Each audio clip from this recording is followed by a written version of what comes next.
प्राणपुर के मदनसाही गांव में 34 साल से लोग एक चचरी पुल के रास्ते से गुजर रहे हैं। इस इलाके में एक पुल हुआ करता था जो 34 साल पहले ध्वस्त हो गया। उसके बाद से वोट लेने के लिए नेता तो कई बार पहुंचे, पर किसी की इतनी हैसियत नहीं हुई कि सरकार से एक पुल मांग कर ला सके।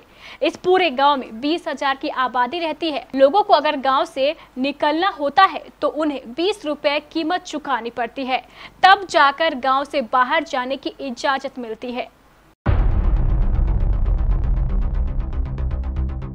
देखो, आंखें फाड़ फाड़ देखो और ढूंढो विकास बाबू का विकास, जो 17 सालों से गद्दी तोड़ रहे हैं लेकिन एक अदद पुल नहीं दे पाए।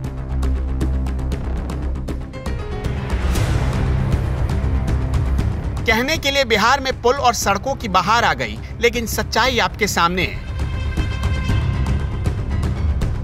इस पुल से गुजरने की कीमत है 20 रुपए, एक दिन का 20 रुपए। गांव में करीब 20,000 की आबादी रहती है, यानी एक आदमी अगर एक बार भी इस पुल से गुजर गया तो महीने की वसूली हो गई 4 लाख रुपए। आना जाना तो ब्लॉक जाना होगा, दैनिक जाते हैं सर जी।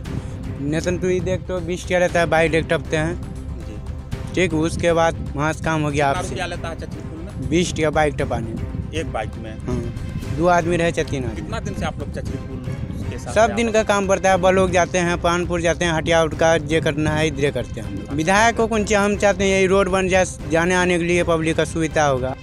पिछले 34 सालों से लोग इसी तरह पैसे चुकाते आ रहे हैं। हद तो देखिए, 34 साल से एक अदद पुल तक नहीं बन सका इस इलाके में। अभी हम इस वक्त मौजूद हैं प्राणपुर प्रखंड के मदनसाही गांव के चचरी पुल में।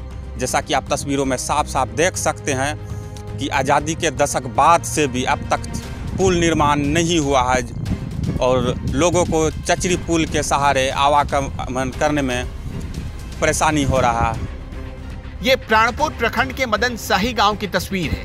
1987 में आई भीषण बाढ़ में पुल बह गया। तब से लोग एक अदद पुल के इंतजार में बैठे हैं। पुल निर्माण नहीं होने की वजह से बरसात के दिनों में लोगों को 6 किलोमीटर की दूरी तय करने के लिए 17 किलोमीटर घूमकर जाना पड़ता है। इस पुल की वजह से लोगों को वक्त पर मेडिकल की सुविधा नहीं मिल पाती। गांव की 20,000 की आबादी इसी तरह जान जोखिम में डालकर गुजरती है।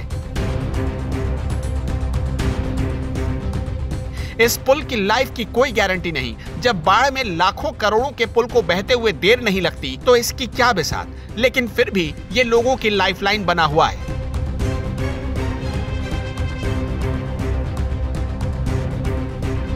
गर्भवती महिलाओं को वक्त पर इलाज नहीं मिल पाता। लोग अस्पताल जाने से पहले मर जाते हैं। गांव में कोई बेटी की शादी नहीं करवाना चाहता। प्रशासनिक उदासीनता और जनप्रतिनिधियों की अनदेखी की वजह से कुव्यवस्था का शर्मनाक आलम दिख रहा है।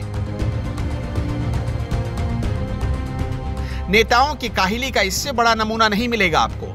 लोगों को अगर प्राणपुर के सामुदायिक स्वास्थ्य केंद्र भी जाना हो तो एकमात्र रास्ता यही है। बाढ़ के समय हालात इतने विकराल हो जाते हैं कि यहाँ से गुजरने में लोगों की धड़कनें बढ़ जाती हैं। कितनी दफा हड़ताल और प्रदर्शन हो चुके हैं, लेकिन कोई सुनने को तैयार नहीं। शायद नेताओं और जनप्रतिनिधियों की आंखों में शर्म बचा ही नहीं। प्राणपुर के दभोल से सुहेल की रिपोर्ट।